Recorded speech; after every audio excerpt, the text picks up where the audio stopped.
Hello and welcome to The Understudy, the channel that teaches you everything about musical theater. My name is Philippa, and today I will read from the Broadway musicals, The 101 Greatest Shows of All Time by Ken Bloom and Frank Bolasnik. To get the full version of the book, I recommend getting the physical copy as images and certain inserts from the book won't be displayed here. I do not own this material. I'm just reading from a place of entertainment and education, and I will not edit these audio recordings as I go, so you will get the unabridged version. Today I will read Section B.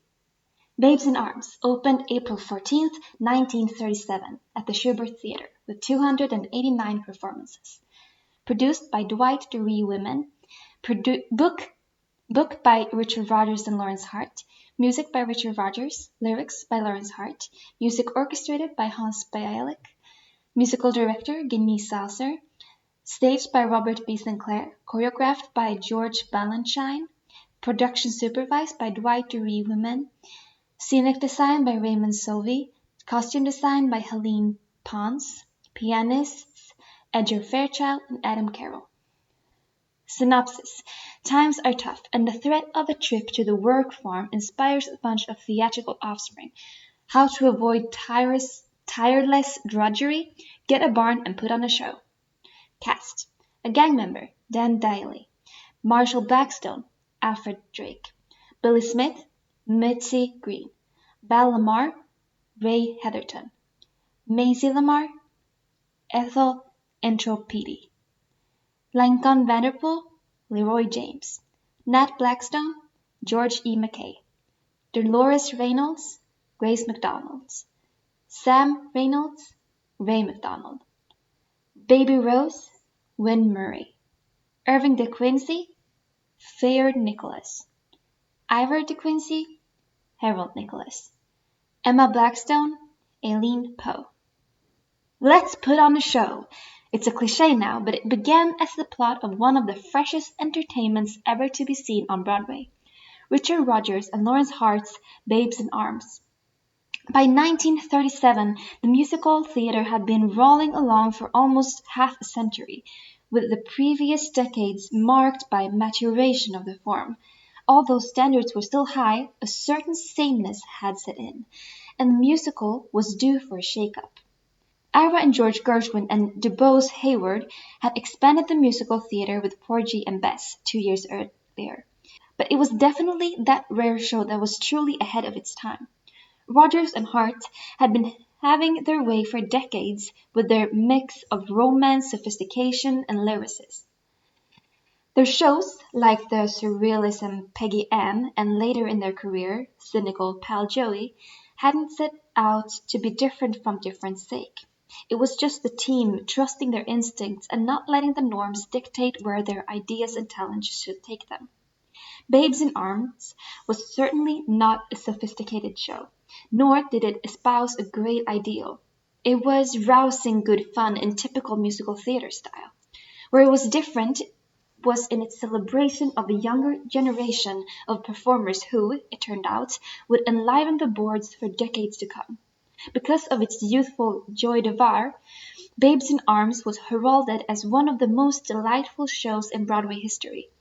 As critic Robert Coleman opined, the conventions of musical comedy were thrust aside in favor of novelty, surprise, and freshness. Among its adolescent newcomers were future stars Win Murray, Mitzi Green, Robert Rounseville, Alfred Drake, Dan Daly, the Nicholas brothers, and Ray Heatherton. The bright score included many future standards, including Where or When, The Lady is a Tramp, My Funny Valentine, and I Wish I Were in Love Again. Last with its famous lyrics describing love as having the faint aroma of performing seals. The show was transformed by Hollywood in 1939 with its major assets intact and a cast headed by Judy Garland and Mickey Rooney. And thus a cliché was born. Backstage, the Nicholas brothers appeared in their first book musical singing the Rodgers and Hart song All Dark People Are Light on Their Feet. The song has inexplicably been deleted from the film version and subsequent stagings of the show. Few people realize that when Mitzi Green's character, Billy Smith, sings My Funny Valentine, she's singing to Ray Heatherton's character, whose name is Valentine. Lawrence Hart. Lawrence Hart, or Larry as he preferred to be called, was an enigmatic genius, personally tortured and professionally brilliant. His career began at 25 when he was introduced to the 17-year-old Richard Rogers. They were dissimilar in most ways. Rogers was punctual with a strong work ethic. Hart not, but they blended perfectly when it came to writing songs. Their shared obeisance to excellence resulted in hundreds of classical songs, all of which, save one, Blue Moon, were written for stage or film projects. Although Hart did yeoman-like work for the Sherwood Brothers on several unproduced operettas, the entire remainder of his career was spent writing with and frustrating Richard Rogers. Hart's unhappiness with his looks and problems in accepting his homosexuality were not helped by Rogers' stoicism. Hart began drinking more and more, forcing Rogers to complete the lyrics assignments on several later shows. When Hart turned down the opportunity to musicalize Green Grow the Lilacs with Rogers, the composer turned to Oscar Hammerstein second. Hart attended Oklahoma and loved the show, making his insecurity even more acute. Rogers' attempt to help his partner consisted of involving him in another production, a revival of their hit A Connecticut Yankee. Hart's condition did not approve with the assignment, and for 2 days following the show's opening, he went missing, found suffering from an acute case of pneumonia. Larry Hart never recovered. Babes in Toyland opened on October 13, 1903 at the Majestic Theatre with 192 performances. Produced by Fred R. Hamlin and Julian Mitchell. Music by Victor Herbert. Libretto and lyrics by Glenn McAdoo. Directed by Julian Mitchell. Scenic design by John H. Young and Homer Emmons. Costumes by Caroline Seidel. Orchestra under the direction of Mark Hirschfeld. Synopsis. Mean Uncle Barnaby wants to get rid of his nephew, Alan, and his niece, Jane, in order to obtain their inheritance. He arranges a shipwreck, but the children survive and find themselves in a strange country. They meet many of the Mother Goose characters, including Bo Peep, Tom the Piper's son, Little Red Riding Hood, and Mother Hubbard. The poor mother's shoe is threatened with foreclosure by Barnaby. He then arranges for Alan and Jane to be abandoned in the forest of no return. Luckily, the gypsies save them and take them to Toyland. The evil toy maker turns his toy soldiers into real-life people, only to have them turn on him and kill him. But Alan is accused of the crime and found guilty, condemned to the gallows. Finally, evidence is found to acquit the boy, and the children decide to leave the magic country. But Barnaby has one more plot up his sleeve. He decides to kill the children himself. He accidentally takes the poison and dies. The children, presumably, live happily ever after. Cast. Jane, Mabel Barrison. The Master Toymaker, Dora Davidson. Widow Piper, Haydee DeLaro. Uncle Barnaby, George W. Denman. Grumio, Charles Geyer. Alan, William Norris. Inspector Marmaduke, Gus Pixley. Contrary Mary, Amy Rickard. Bo Peep, Nella Webb. Tom Tom, Bessie Wynn. By the turn of the century, musical theatre and operetta, pretty much one and the same at that point, were already settling into a kind of stasis. Operettas were marked by their settings, inevitably faraway locales in exotic climes. They were Rotarian romances, exemplified by The Student Prince and the home-grown locals of The Girl of the Golden West and Naughty Marietta. One subgenre of the offbeat locales was the fairy tale musical. The English began the trip to Mother Goose Land in form of holiday pantomimes or pantos, children's entertainment that were not more musical hall than musical comedy. Soon these shows developed into more or less full-blown musicals, becoming some of the most noteworthy in the field, The Sleeping Beauty and the Beast, two fairy tales in one show, and the most famous of its time, The Wizard of Oz, starring the beloved comedy team of David Montgomery and Fred Stone. The great success of the show led its producer, Fred R. Hamlin, and the director, Julian Mitchell, to search for a way to make theatrical lighting strike twice. They turned to one of the most prolific and respected lyricists, Glenn MacIndoe, and the most beloved composer of his time, Victor Herbert, to come up with a suitable vehicle.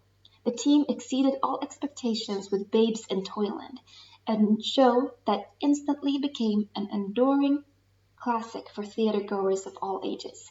Amongst the best offerings of an excellent score are The March of the Toys and Toyland, both still staples at Christmas time. Other delights are Sweetly Simple but Not Cloying, I Can't Do the Sum, and Go to Sleep Some Lumber Deep. In addition to its oral pleasures, the show was a visual spectacle in the manner of today's Phantom of the Opera, only more lush and lavish. James Gibbons Harker, writing in The Sun, described its magnificence. The songs, the dances, the processions, the fairies, the toys, the spiders, and the bears. Think of them all, set in the midst of really amazing scenery, ingenious and brilliant, surrounded with light effects which counterfeit all sorts of things, from simple lighting to the spinning of a great spider web, with costumes rich and dazzling as well as tasteful, and all accomplished with a music 100 times better than is customary in the shows of this sort. What more could the spirit of mortal desire? Backstage, the Majestic Theater where Babes in Toyland opened is not the present-day Majestic. The original was on Columbus Circle, where today's Time Warner Center stands. Victor Herbert. Victor Herbert was the most important American composer of the first 2 decades of the 20th century.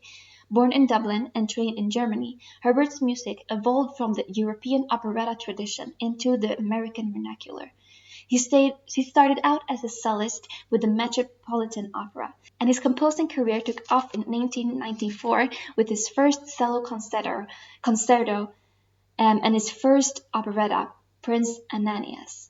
In 1898, he took over the baton of Pittsburgh Symphony while simultaneously flourishing as composer, writing more than 40 operettas in all, including Babes in Toyland, Emily Modesty in 1905, The Red Mill in 1906, Naughty Marietta in 1910, Sweethearts 1913, and Eileen 1917, all still performed by companies throughout the world. In addition to Herbert's great talent as a composer and instrumentalist, he is credited with safeguarding the legal rights of composers and lyricists with founding of the American Society for Composers, Authors, and Publishers, the ASCAP. The Bandwagon opened June 3rd in 1931, the New Amsterdam Theatre with 262 performances. Produced by Max Gordon. Music by Arthur Schwartz, lyrics by Howard Dietz. Book by George S. Kaufman and Howard Dietz. Staged by Hazard Schwartz, choreographed by Albertina Rash. Lighting design by Hazard Schwartz. Scening design by Albert R. Johnson. Costume design by Kievet and Constance Ripley. Cast: Adele Astaire, Fred Astaire, John Barker, Helen Broderick, Helen Carrington, Philip Lloyd, Tilly Losh, Frank Morgan, Francis Perlot, Roberta Robinson. Not only the greatest of all reviews, but also a landmark in design and structure.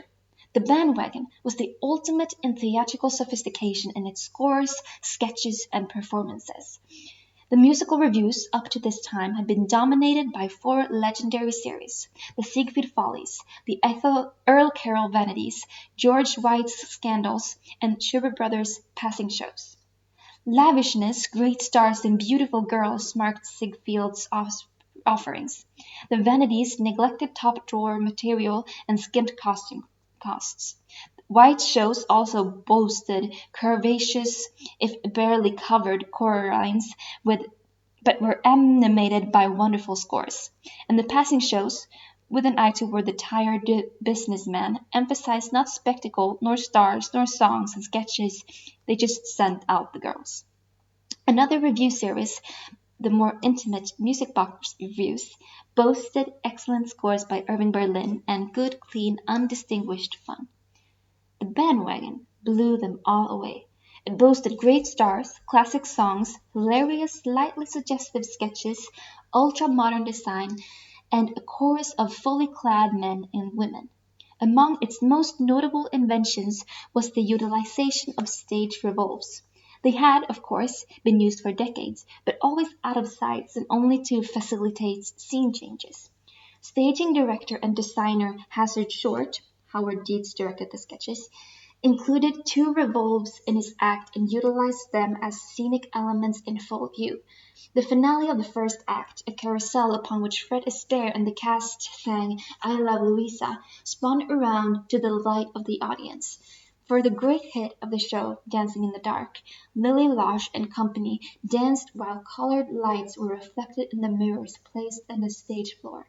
The films Dancing in the Dark, 20th Century Fox, 1949, and The Bandwagon, MGM, 1953, utilized some numbers from the original production, the later even starred Fred Astaire, but otherwise bear no relation to this most theatrical of all reviews. Backstage.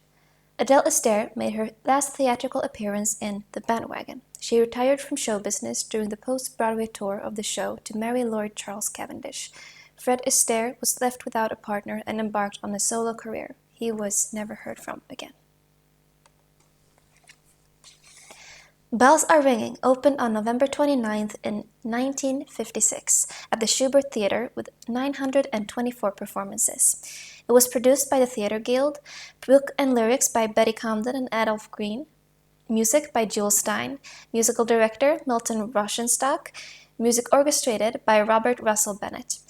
Vocal arrangements and direction by Herbie Green and Buster Davis, dance arrangements and initial music by John Morris, directed by Jerome Robbins, choreographed by Jerome Robbins and Bob Fosse, scenic design by Roel Pen du Bois, costume design by Roel Pen du Bois, lighting design by Peggy Clark. Synopsis. A shy switchboard operator, Susan's phone. Synopsis. A shy switchboard operator for Sue phones, named Ella Peterson, meddles in her clients' lives, distinguishing her voice as different characters. She falls in love with one of her subscribers, Jeff Moss, a playwright with writer's block. Among others whose lives she anonymously fixes are a songwriting dentist and Blake Barton, a Brandoesque actor. Simultaneously, the owner of Susan Answer Phone is being swindled by her boyfriend, who is secretly running a numbers racket out of her establishment. Hilarity ensues. Cast: Ella Peterson, Judy Holliday; Jeff Moss, Sidney Chaplin; Sander, Eddie Lawrence; Sue, Jean Stapleton; Larry Hastings, George S. Irving; Dr. Kitchell, Bernie West; Blake Barton, Frank Aletter; Inspector Barnes, Dort Clark; Carl, Peter Gennaro; Ella Peterson standby, Phyllis Newman; Jeff Moss standby, Hal Linden. The original libretto is a rarity on Broadway. The original libretto for a successful Broadway musical is practically non-existent, but Bells Are Ringing is a most fallacious exception. Existing as a star vehicle for Judy Holliday and written by three masters of tailoring a show for their stars, Jules Stein, music, and Betty Comden and Adolph Green, libretto and lyrics. One of the reasons that the show fit the talents of Holliday so well was that her history with the team Comden and Green. The three of them, along with John Frank and Alvin Hammer, made up a nightclub troupe titled The Reviewers. They played Greenwich Village boys such as Village Vanguard with a blend of screwy comedy and off-kilter songs. So, when it came to fashioning a musical theater review for Judy Holliday, what better team to write it than her old partners, Comden and Green? Holliday was permitted to show off her versatility as Ella Peterson, an operator with a telephone answering service who interacts with a variety of characters. Comden, Green, and Stein brilliantly accentuated Holiday's brashness and underlying insecurity. The songs "The Party's Over" and "Just in Time" became standards. The score's comedy numbers, "Drop That Name" and "It's a Simple Little System" were nimble and witty. Even the throwaway numbers for the songwriting's dentist, though short, displayed Common and Green's playfulness and singy satire. Judy Holliday. Judy Holliday appeared in only 2 Broadway musicals, but her unique personality made her an unforgettable presence. With a natural vulnerability that other comedians could only manufacture, a much underrated singing voice, and a zany streak that perfectly complemented her beauty and femininity, Holliday caused everyone she encountered to fall a little bit in love with her. Despite reprising her smash success as Ella Peterson in the film version of Bells Are Ringing, she was able to create only one more role on the musical stage, that of Peace Corps volunteer Sally Hopwinder in the 1963 misfire Hotspot. Her talents made even the most mediocre of Mary Rogers and Martin Charnin's song shine, and she knocked the gem "Don't Laugh," written with an uncredited Stephen Sondheim assist, clear out of the park. Holliday was known as a fiercely intelligent woman. She whizzed through the Times crossword in ink, but she was also tender and a bit insecure, a mix that served her characters well. Her tragic death at the age of 43 robbed theatergoers of the continued pleasure of one of the most special talents ever to weave the spell on a Broadway stage. Backstage. Hotspot was such a loser it featured a photo of Holliday in the film version of Bells Are Ringing on its poster. In 1928's 5 O'Clock Girl had its protagonist a telephone operator who falls in love with a subscriber unseen. Judy Holliday's character was based on an actual answering service operator and friend of Betty Comden named Betty Prince. And the dentist, Dr. Kitchell, was based on Harold Carr, composer of Happy Hunting, who was a real songwriting dentist. Sidney Chaplin. Sidney Chaplin, the Jules Stein's favorite leading man and son of Charlie Chaplin, had a brief but busy career in Broadway musicals. After Bells Are Ringing, he played Robert Baker opposite original star Rosalind Russell in the television version of Wonderful Town. His next Stein musical was in 1961, Subways Are for Sleeping, today best remembered for the publicity stunt launched by producer David Merrick. His next role as Nick Arnstein in the third Stein musical, Funny Girl, became his swan song to the musical stage. His carefree vocals on the song I'm Just Taking My Time from Subways and I Want to Be Seen With You Tonight from Funny Girl were a refreshing new approach to a romantic leading man, never to be mistaken for John Raitt or an Alfred Drake. His strength was his strange blend of utter confidence and lack of technique, combined with his dark good looks and fine acting, which made for an extremely appealing package. Bloomer Girl opened on October 5th in 1944 at the Shubert Theater with 657 performances. Produced by John C. Wilson, produced in association with Nat Goldstone. Music by Harold Ireland, music by E. Y. Harburg, book by Sig Herzig and Fred Sadie. Musical director Leon Leonardi. Music orchestrated by Russell Bennett. Staged by E. Y. Harburg. Book directed by William Shore. Choreographed by Agnes DeMille. Scenic design by Lemuel Ayers and lighting design by Lemuel Ayers. Costume design by Miles White. Synopsis. Against the backdrop of the Civil War, Evelina Applegate, daughter of the hoop skirt manufacturer, is a highly progressive woman involved with women's rights and the Underground Railway. Jeff Calhoun, the object of Evelina's affections, owns Pompeii, one of the slaves rescued through the railway. Aunt Dolly Bloomer encourages her nieces' abolitionist beliefs and also proselytes on behalf of the bloomer, an undergarment that will spell the death of the hoop skirt. Cast: Evelina, Celeste Holm. Horatio, Matt Briggs. Jeff Calhoun, David Brooks. Gus, John Call. Hamilton Calhoun, Blaine Cordner. Augustus, Hubert Dilworth. Dolly, Margaret Douglas. Delia, Nancy Douglas.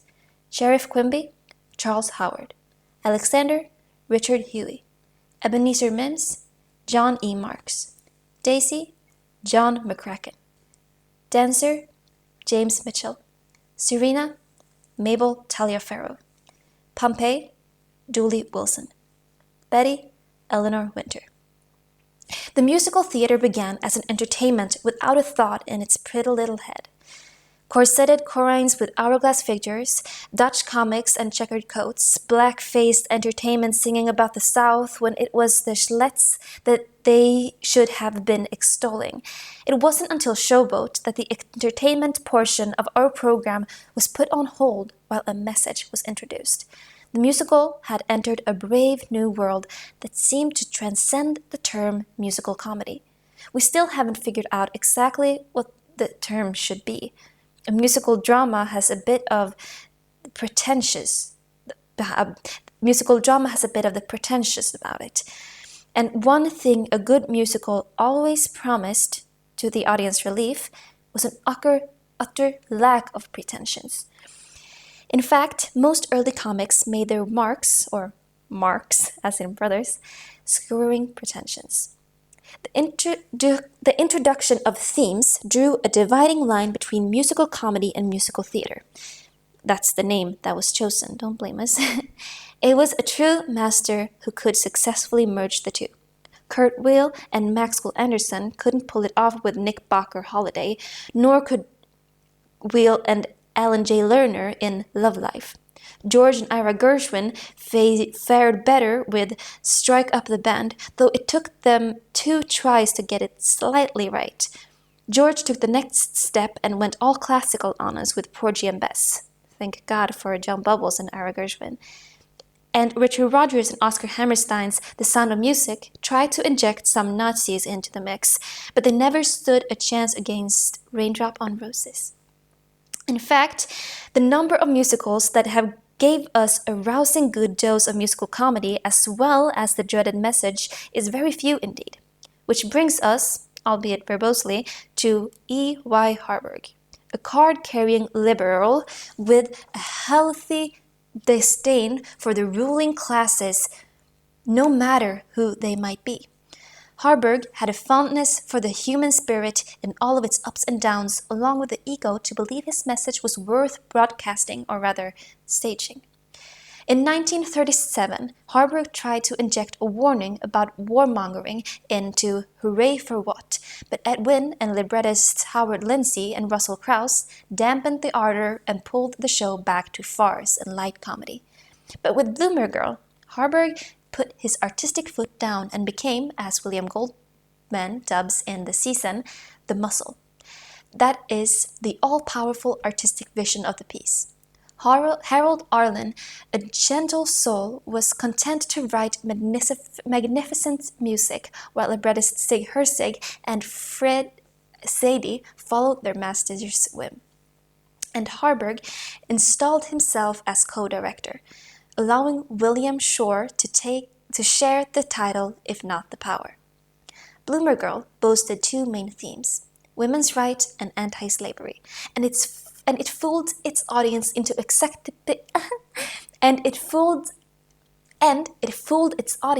accepting them the most entertaining of fashions.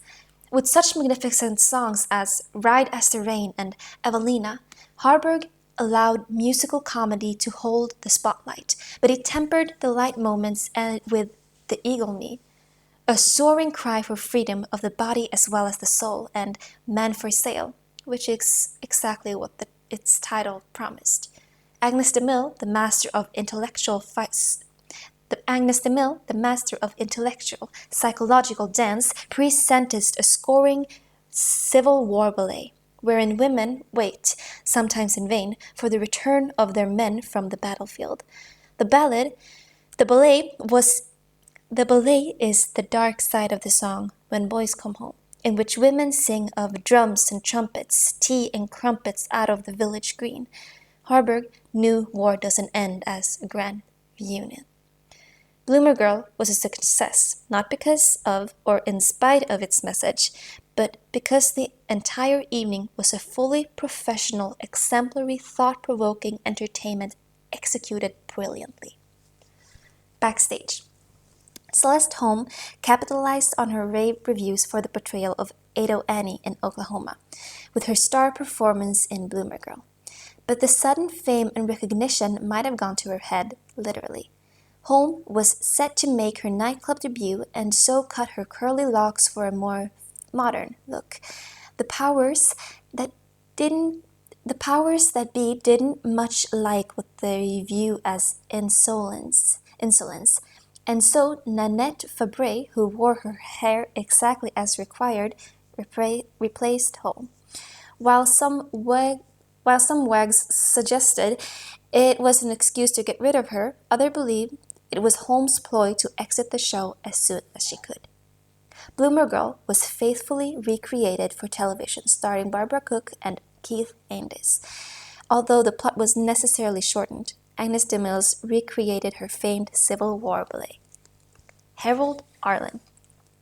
Harold Arlen, who wrote blues and jazz-flavored music for many of the greatest torch songs in popular music, contributed to many Broadway revues in the 1930s before his first book show, Hooray for What, in 1937. He composed wonderful songs of the shows Bloomer Girl, St. Louis Woman, House of Flowers, Jamaica, and Saratoga, including the standards Right as the Rain, A Sleeping Bee, Any Place I Hang My Hat is Home, and Come Rain or Come Shine. Although none of his shows was a smash hit on the levels of Rodgers and Hammerstein's, as long as people sing about the loss and gain of love, Harlan's songs will always be relevant. His songs Blues in the Night, Stormy Weather, I got a right to sing the blues, and Happiness is a Thing Called Joe made him a nice Jewish boy born Hyman Arluck and the son of a cantor, quite unlikely as one of the most sung composers of African American singers. In addition, it is fascinating that Get Happy, Over the Rainbow, and The Man That Got Away, perhaps the three most associated with Judy Garland, were all written by Arlen, his music perfectly matching her blend of intense, mournful ache and hyperkinetic joy. Arlen was a sensitive, kind, and dapper man whose lack of ego, innate gentility exposed that he would never be a household name, despite being one of the greatest composers of the 20th century. E. Y. Harburg. E. Y. Yip Harburg, whose lyrics employed slang and fantasy more than any other Broadway lyricist, made his debut in 1932 with his lyrics for the revue Americana, where her song Brother Can You Spare a Dime became the unofficial anthem for the Great Depression. That song is set a tone for Harburg's entire career, delivering a societal message in a most entertaining way. In addition to the delightful simplicity of his lyrics for the movie Wizard of Oz, he contributed the unmistakably Harburgian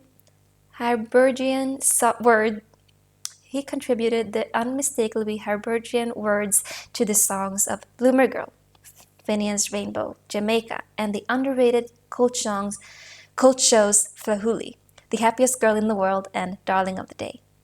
Perhaps the word whimsical has never been more appropriately applied than to Harburg's lyrics, with such titles as Something Sort of Grandish, You're a Builder-Upper, and Tomorrow Tomorrow. His ability to create another world was perfectly exploited by the heightened reality of the Broadway musical.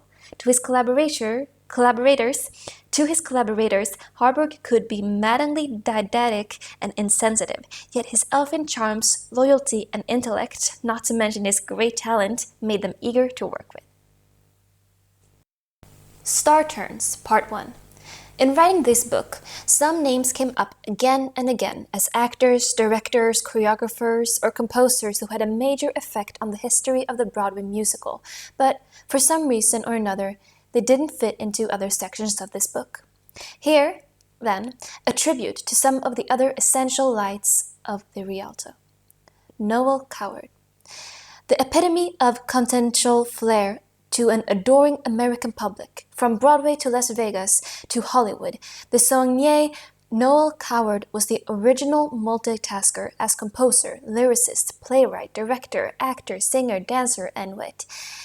He became a star in 1924 with his play The Vortex and was extremely prolific through the 1920s and 30s, both musically and dramatically. In addition to his hit plays Private Lives and Blithe Spirit, he wrote songs for the review of André Charlotte, where his witty British wordplay was first exposed to New York City audiences. Sung by two of the greatest interpreters of his work, lifelong friends Bea Lilly and Gertrude Lawrence. He wrote and directed the London musical Bittersweet and Conversation Piece, both of which came to New York.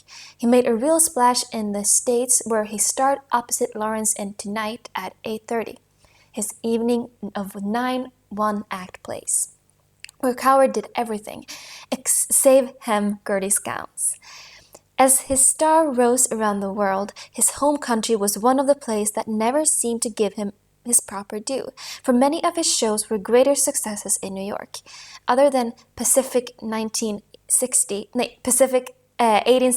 a flop musical from Mary Martin in the West End, Coward had 22-year span between Broadway musicals, from the 1930s Set to Music to 1961's Sail Away, starring Elaine Stritch.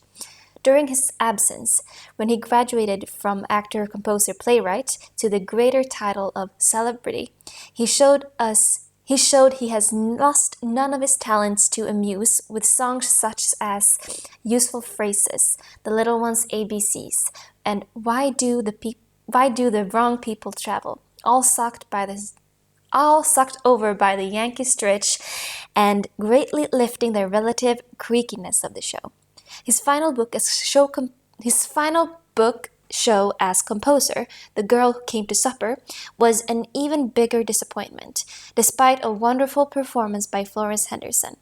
His final credit on Broadway was as director of High Spirits, a musical version of his play Blithe Spirit, starring an absolutely touched Bea Lilly as the wacky medium Madame Arcady. Susan Stroman.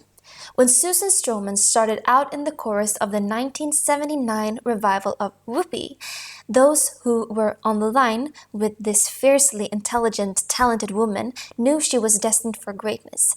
With a passion for all styles of dance, a wild imagination, and an encyclopedic knowledge of the musical form, with a particular love for the Esther Rogers movies, she began choreographing off-Broadway and regionally.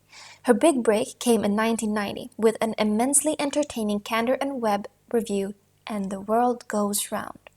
After choreographing Lisa Minnelli's Radio City Music Hall show, Stroman's life changed forever when she was tapped to create the dances for the smash Crazy for You.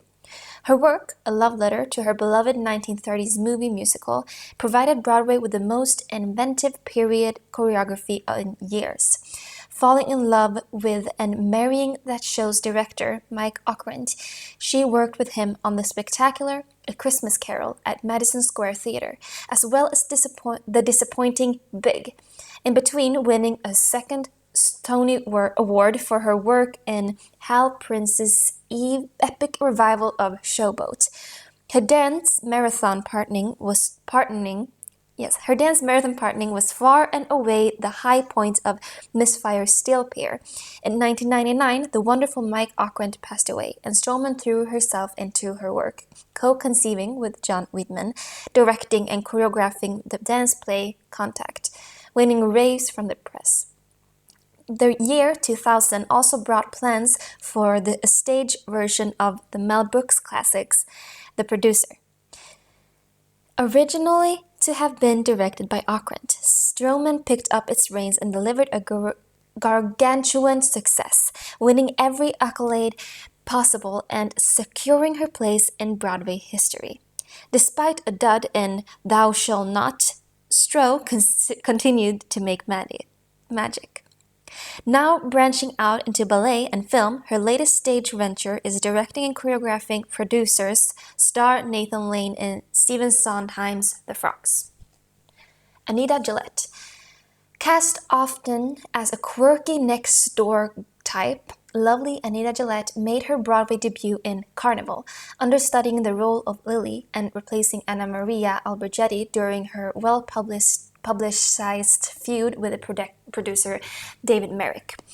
Equally comfortable as a soprano ingenue or a belty soubrette, she was cast as a supporting lead in The Gay Life, only to have her character, who jumped off a bridge in the opening scene, written out on the show in Detroit. She went right into All-American, making bunny slippers seem like high fashion in her showstopper Nightlife, following up with a similar role in Mr. President, with another comic gem in The Secret Service.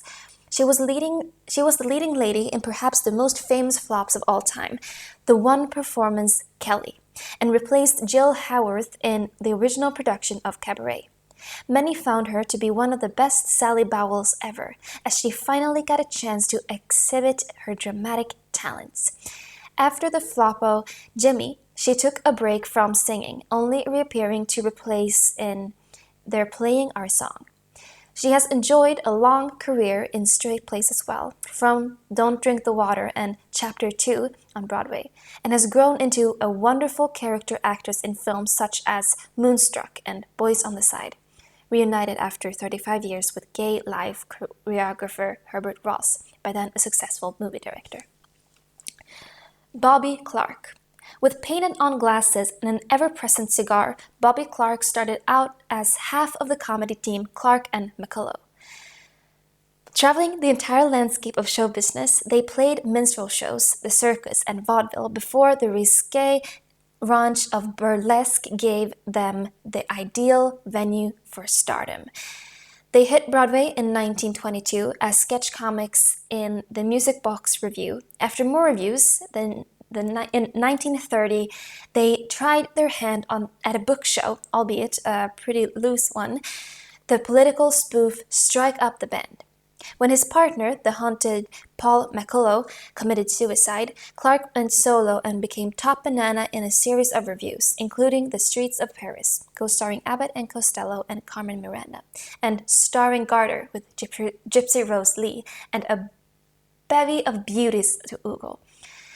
After his biggest hit, starring with June Havoc, interestingly, he worked more than once with both of the Havoc sisters in Cole Porter's Mexican Hayride, and what seemed like an old match on paper, a revival of the Victor Herbert operetta Sweethearts. It was a hit, by the way. He returned to a more expected brand of humor, leading the Mike Todd Tired Businessman specialties As the Girls Go and Peep Show, his last Broadway appearance in 1950. Unfortunately, unknown to most modern audiences, Clark was one of the greatest comedians of the 20th century, inspiring a whole generation of comics, including Phil Silvers, Milton Berle, and Jackie Gleason. Nanette Fabre.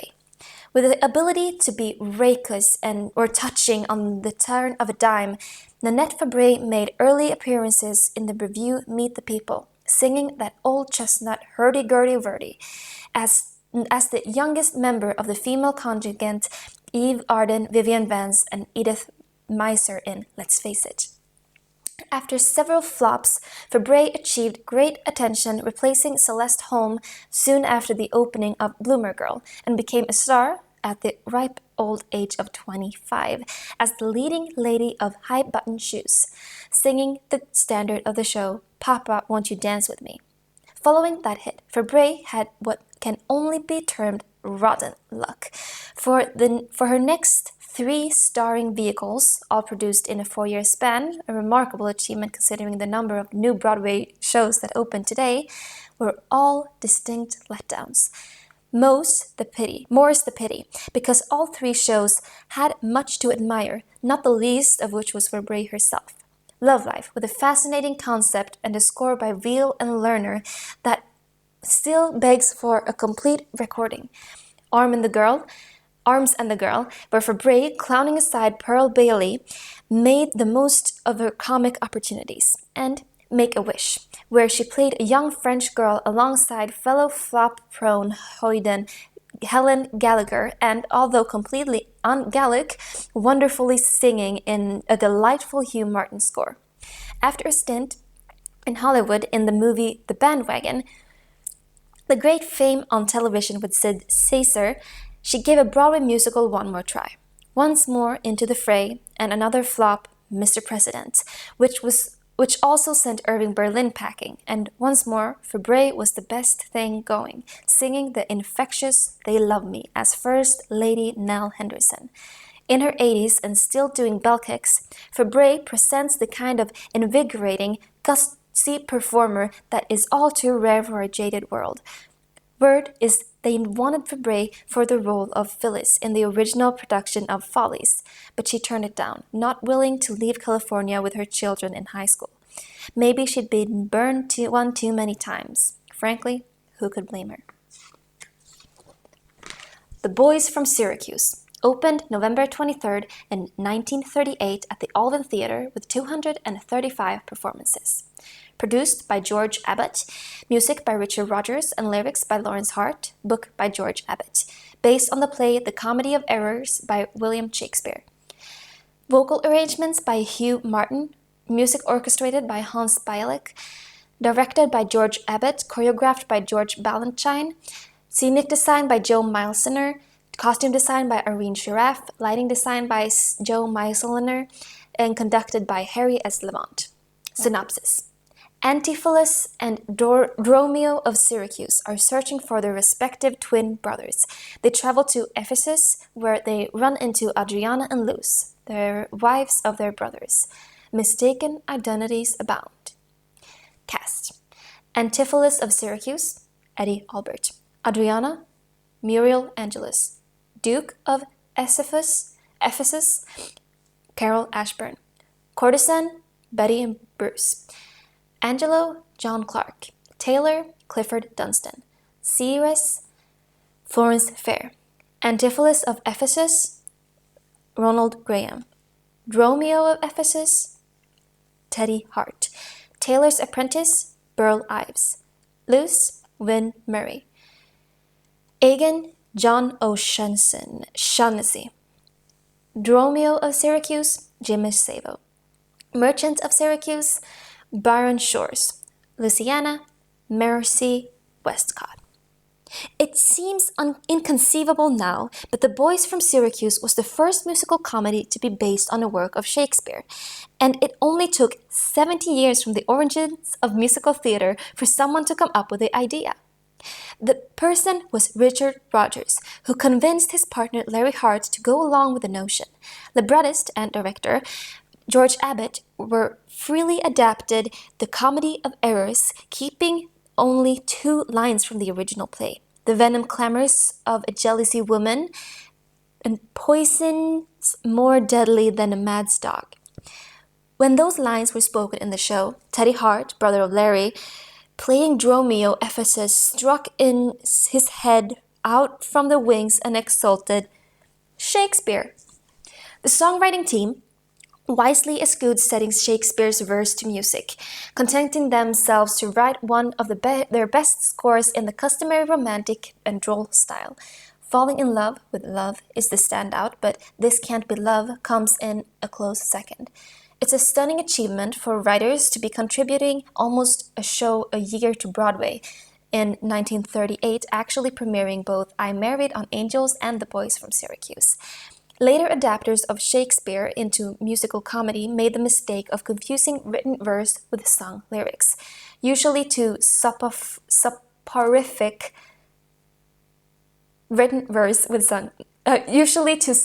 results. Some made their scores an uneasy mix of Shakespeare and modern phraseology. Your Own Thing, a freewheeling adaptation of Twelfth Night, contained Come Away Death and Hunka Munka. Can you guess which is based on Shakespeare? With Kiss Me Kate, Cole Porter had the good sense to start out with a song with the hint of the bard and then go his own freewheeling way. I've Come to Wive and Wealthy in Padot is how the song starts from then on its pure Porter. And while several of his other song titles have a vaguely Elizabethan air about them. In one song, I Am Ashamed That Women Are So Simple, Shakespeare actually wins out over Porter. Other Shakespearean adaptations were not so fallacious, though West Side Story comes to mind as a successful retelling of the Romeo and Juliet tragedy. Still, for every West Side Story, there is a Love and Let Love, also based on Twelfth Night. It opened a little over a week before Your Own Thing, robbing Your Own Thing producers of some sleep. Will's play may be too rich and dense for musicalization. For musical theater libretti need to move along briskly, using musical numbers as their own brand of soliloquy, unless you're Carousel. And to think it all started with the boys from Syracuse, with some critics actually stating that it improved on the original. Richard Watts Jr., or the New York Herald Tribune, wrote, "If you have been wondering all these years what's wrong with the Comedy of Error, it is now possible to tell you. It has been waiting for a score by Rodgers and Hart and direction by George Abbott." George Abbott. George Abbott, the Renaissance man whose list of credits would require an additional volume of this book, whose numerous hats in 122 Broadway shows from 1913 as an actor in The Misleading Lady to 1987 as director of a revival of his hit Broadway, which opened on his 100th birthday. As director and or author of the greatest musical comedies of the Golden Age, Mr. Abbott, as he was called by everyone who worked with him, had an unerring eye for new talent, giving young authors such as Leonard Bernstein, Betty Comden and Adolph Green, Frank Loesser, Harold Prince, Jerome Robbins, and Jerry Bach and Sheldon Harnick their first successes, as well as tapping directors Gene Kelly, Nancy Walker, Desi Arnaz, Edie Adams, Tom Bosley, Carol Burnett, and Lisa Minnelli their first star-making breaks. He believed in instinct over interpretation, no method for him, and clarity. Subject of more anecdotes than any Broadway personality with the possible exception of Ethel Merman, there is one that stands out as an example of the quick wit and uncluttered, no-nonsense wisdom of George Abbott. When an actor asked why he has lost a solid laugh in a long-running show while doing the stage business of making a phone call, Mr. Abbott replied that it was because the actor was calling the wrong number. Abbott was the greatest practitioner of the art of theater in the 20th century. Oh, and he lived to be 107. Backstage. Teddy Hart was the brother of Larry Hart. He was always being confused with the comic Jimmy Savile. Once Rodgers and Hart had settled on adapting Shakespeare play for musicalization, the similarity between Hart and Savile made Larry Hart immediately suggest A Comedy of Errors as the team's next musical. Eddie Albert. Had Eddie Albert concentrated on musical career, he could have been an all-time great. A facile comedian, a lovely singer, and a graceful dancer, he had the ability and talent to work non-stop. But after Boys from Syracuse, he didn't appear in a musical again for a decade, when he starred in Irving Berlin's Miss Liberty. A fascinating, high-complicated piece followed, Reuben, Reuben, a Mark Blitzstein work of near operatic proportions that closed from out of town in 1955. After that, despite a replacement stint as Harold Hill in The Music Man, Albert took his easygoing charm where the work was jumping between films, where he appeared as Ali Hakim in the film version of Oklahoma, and television, where he achieved perhaps his widest fame, with a pitchfork, as Oliver Wendell Douglas on the sitcom Green Acres. Brigadoon opened March 13th, 1947 at the Ziegfeld Theater with 581 performances. Produced by Cheryl Crawford, music by Frederick Loeb, lyrics by Alan J. Lerner, book by Alan J. Lerner. Musical director, Franz Ehlers. Music orchestrated by Ted Royale. Vocal arrangements by Frederick Loeb. Staged by Robert Lewis. Choreographed by Agnes DeMille. Scenic design by Oliver Smith. Costume design by David Folks. Lighting design by Peggy Clark. Musical assistant to Miss DeMille, Trude Ridman. Synopsis. Two hikers from the United States stumble upon the town of Brigadoon in the Scottish Highlands. Brigadoon has a secret. It appears only once every 100 years. Tommy, the more romantic of the hikers, falls in love with Fiona, but he's unable to commit to a life of popping up every century. He and Jeff, a typical cynical New Yorker, return to the States, but Tommy can't get Fiona out of his head. He returns to Brigadoon only to find an empty meadow where the town once stood. But the force of his love brings the town back, and he and Fiona join together for eternity. Cast: Fiona McLaren, Marion Bell; Jean McLaren, Virginia Bussier; Meg Brookie, Pamela Britton; Tommy Albrecht, David Brooks; Jane Ashton, Francis Charles; Angela McLaren, Edward Cullen; Sword Dancer, George Drake; Maggie Anderson, Lydia Franklin; Sword Dancer, Roland Gouard; Mr. Lundy, William Hansen; Jeff Douglas, George Keeney; Harry Beaton, James Mitchell; Angus McGuffey, Walter Sheff; Archie Beaton, Elliot Sullivan; Charles Dalrymple, Lee Sullivan; Sandy Dean, Jeffrey Warren. Don't decry the failure. Don't deride the writers whose first, second, or even third show really stink. Cole Porter was so disheartened by the reception of his first show, See America First, in 1916, that he left showbiz and joined the French Foreign Legion. Jerry Bach and Sheldon Harnick's first collaboration was The Buddy Beautiful. Do you go around hunting tombs from that one? Jewel Stein teamed up with Sammy Kahn for Glad to See Ya. It closed out of town. Back in 1901, George M. Cohan expanded a sketch into musical The Governor's Son. It played only 32 performances, sending the four Cohens back to vaudeville. Howard Deed's first show, Dear Sir, was written with none other than the great Jerome Kern. It was one of Kern's few failures. George Gershwin's first score for the revue 8:30. Well, you get the point. Luckily, back in the healthier era of musical theater, writers, directors, producers, and so forth had the time and opportunity to grow into their own success. A case in point is that of Alan J. Lerner and Frederick Loeb. The latter's first show, Great Lady, premiered to dismissive notices and quickly folded.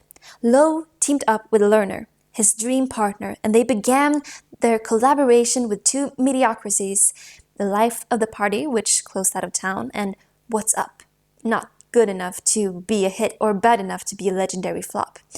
After a modest effort, the day before spring, the team persevered and created Brigadoon. Brigadoon has a richly romantic score with beautiful atmospheric ballads and warmly humorous character numbers. Lerner's script, based on the German story in which the hero does not end up with the heroine, contrasts the soulless life in the big city with the rich, simple life of the country. Agnes de Mille's brilliant choreography included Scottish tradition, the sword dance, an athletic, tension-filled chase through the woods, and a somber funeral dance. Brigadoon's book is romantic too, and humorous, which is only to be expected in a Lerner script. But it is the deep, rich, heartfelt ballads that make the show a perennial favorite around the world. All the characters in the show need something, and express their wants wholeheartedly in song. Lerner and Lerner's previous scores gave no indication of depth or emotion, humor or sophistication that was to come in Brigadoon, not to mention Paint Your Wagon, My Fair Lady, and others. If we find a way to support new artists, we will all reap the rewards in good time. Maybe not with their first, second, or even third show, but the fourth just might be a Brigadoon. Alan J. Lerner and Frederick Loeb. Alan J. Lerner, lyrics, and Frederick Loeb, music, shared a certain sophistication, despite their vastly different upbringings. Lerner, the Ivy Leaguer, Loeb, a one-time pugilist. Their matched personalities and working habits, Lerner was undisciplined but sensitive, whereas Loeb was exacting about his work and cold to the point of cruelty in his personal life.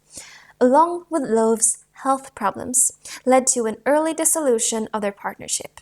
They briefly reteamed to write 4 additional songs for the stage adaptation of their film Gigi and the lovely unappreciated score for the film The Little Prince. Though battling a heart condition, never worked again, happy to retire on his My Fair Lady wealth. Lerner continued to charm countless wives and frustrate countless collaborators. Burton Lane on a Clear Day You Can See Forever and Carmelina, Andre Previn on Coco, John Barry on Lolita My Love, Leonard Bernstein on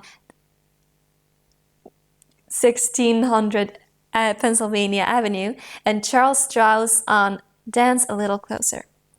Even when the shows were failures, as all of his later shows were, Lerner's lyrics remain the essence of intelligent wit. Backstage. Brigadoon is one of the only American musicals that enjoyed a longer run in London, 685 performances, than on Broadway. The Doon is a river in Scotland, and the word brig means bridge in Scots. Bye Bye Birdie opened April 14th in 1960 at the Martin Beck Theatre with 607 performances. Produced by Edward Padula, produced in association with L. Slade Brown. Book by Michael Stewart, music by Charles Strauss, lyrics by Lee Adams, music director Elliot Lawrence, music orchestrated by Robert Gensler, dance arrangements by John Morris, directed and choreographed by Gower Champion, scenic design by Robert Randolph, costume design by Miles White, lighting design by Peggy Clark. Synopsis. Albert Peterson's long-time girlfriend Rosie yearns for him to be an English teacher, but contents herself to a secretary to Albert's music business, as he writes pop songs and manages the Elvis-like Conrad Birdie.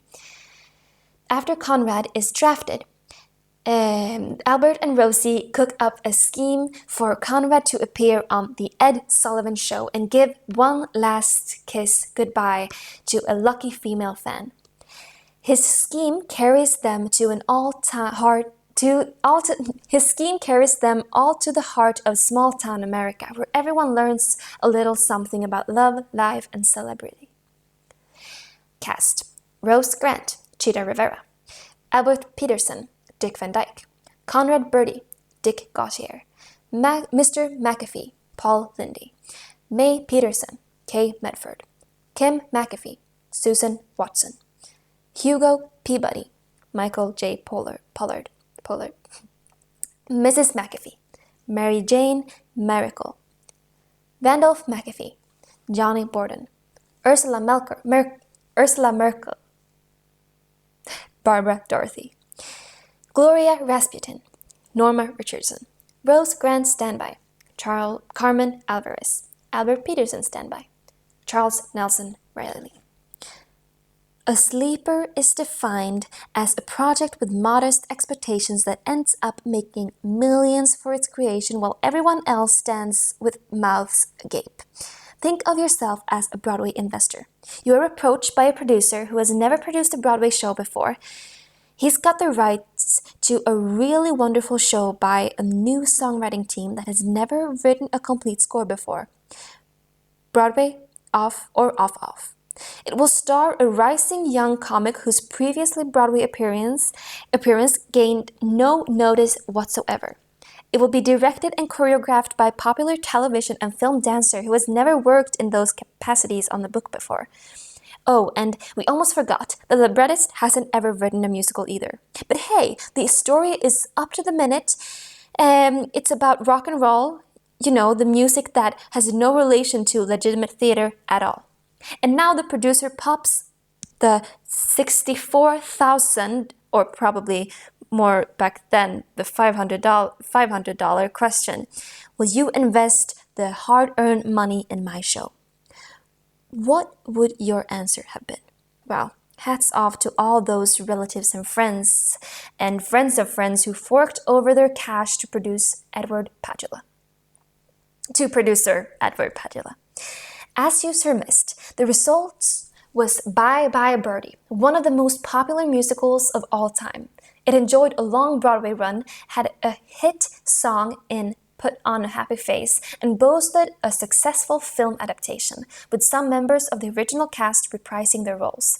It has also become, reportedly, the most produced show ever on the amateur stage. The moral of the story is, when asked to invest, go with your gut reaction. Of course, we know a fellow who was offered £500 stake in a new show titled Cats. He laughed in the producer's face. Despite what we stated in the chapter Brigadoon, musicals will always pop up in the most unexpected ways and save Broadway, the fabulous invalid from certain creative death. Charles Strauss and Lee Adams. Charles Strauss' music and Lee Adams' lyrics are masters of musically tuneful, lyrically colloquial songs that have an unexpected emotional kick and gentle good humor. They followed up their Birdie smash with another satirical show, All American, where one song, the lovely Once Upon a Time, became a semi-standard. In 1964, they wrote their first musical play, Golden Boy, for Sammy Davis Jr. The unappreciated It's a Bird, It's a Plane, It's Superman, and the star vehicle Applause followed. In 1970s, Strauss and Adams went their separate ways, collaborating only twice in the next 25 years on the flops A Broadway Musical and Bring Back Birdie, a rare and unfortunate musical sequel. Like his contemporaries, John Kander and Cy Coleman, Strauss brilliantly disappears into a period of his shows. His turn-of-the-century klezmer-favored music for Blame It on the Summer Night from Rags and the urban yearning of Night Song from Golden Boys and the romantic title song of his Dance a Little Closer show a composer who won't settle for anything less than absolute dramatic truth. Though the years since Annie have yielded only commercial failures, his work has never been less than excellent. Lee Adams' lyrics for songs like An English Teacher from Birdie and You've Got Possibilities from Superman are deceptively simple, yet on spot, superb pieces of musical character writing. Happily, Strauss and Adams have recently reteamed musicalizing An American Tragedy and the television film Marty. Susan Watson.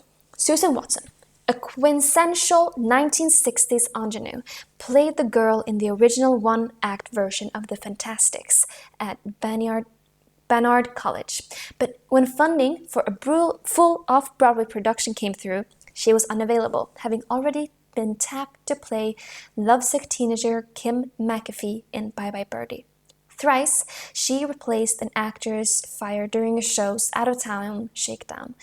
Jacqueline and Mayro in Ben Franklin in Paris, Donna McKechnie during the tryout period for A Joyful Noise, and Carol Demas during rehearsals for the 1971 revival of No No Nanette. In Nanette, she helped bring tap dancing back to Broadway, more than holding her own among such seasoned performers as Ruby Keller, Patsy Kelly, and Helen Gallagher. She still performs in musicals in California, where she moved 30 years ago. Her sweet soprano and winning smile unchanged. Backstage, the role of Rosie was originally offered to Eddie Gorm, but she turned it down. She also turned down the role of Fanny Bryce in Funny Girl and Flora in Flora the Red Menace. She wisely chose to make her Broadway debut in Golden Rainbow. Birdie's original title was Let's Go Steady. The original kids from Bye Bye Birdie still get together for reunions on a semi-regular basis. Paul Lindy took the role of Harry McAfee on Spec since the part wasn't developed. Once he signed on, the role was expanded and written to suit his own personality.